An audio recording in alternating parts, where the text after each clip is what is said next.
Hello, I'm Dr. Robert Lelouch, a board-certified OBGYN physician with over 30 years of clinical experience.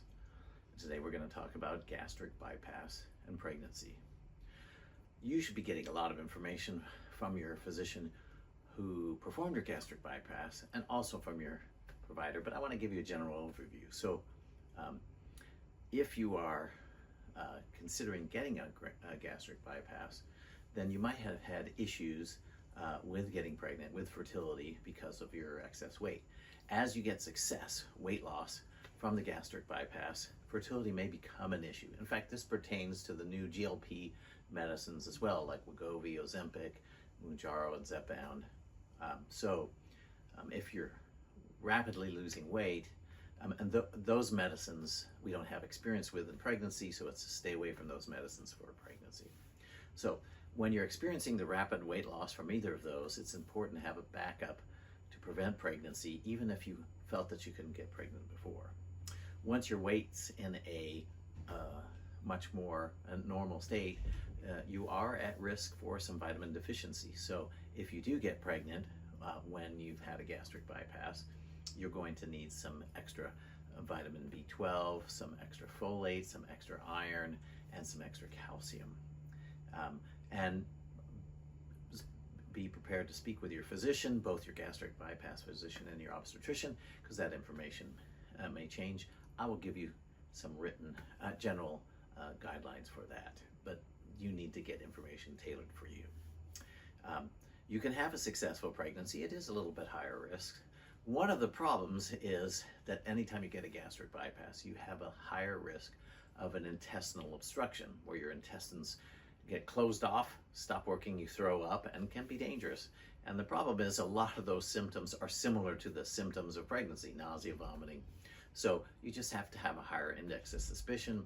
If you are having excessive nausea, vomiting, be sure and get help earlier, and be sure to mention whoever you're seeing, whether it's your provider or an ER physician or somebody you're calling on the phone, that, oh, by the way, I had a gastric bypass, because it modifies your risk profile. Because of the fact that you may have a little higher chance of poor nutrition, poor absorption of the vitamins, you're at a little higher risk for open neural tube defect, or something called spina bifida. So we do a test for that. It's called the AFP test, or maternal serum AFP. And those used to be done regularly on everyone, something called a triple screen or quad screen. However, we do them far less now, because we now do what's called the NIPT testing, which is far more accurate for chromosome birth defects. But because of that, we no longer do as many AFP tests unless you're in a higher risk category, including having a gastric bypass. So you might need to remind your provider to get that. That's generally done around 15 weeks. We also do an ultrasound, and an anatomy ultrasound, where they look for that as well. So the other important thing, is you see in my program and series that the glucose tolerance test, well, too much glucose can cause what's called dumping syndrome, really bad diarrhea problems. So we don't do that test when you've had a gastric bypass. Instead, your provider will decide to check your sugars at a later time. They might check something called the hemoglobin A1C, which measures average glucose. But just be aware, if you accidentally get told, oh, it's time for your sugar test, say, I'm not supposed to get that because I had the gastric bypass. They may also watch for growth of the baby, and so you may get a growth ultrasound in addition to the routine anatomy ultrasound and potentially the early initial ultrasound. So those are some of the things to watch out for that you might experience.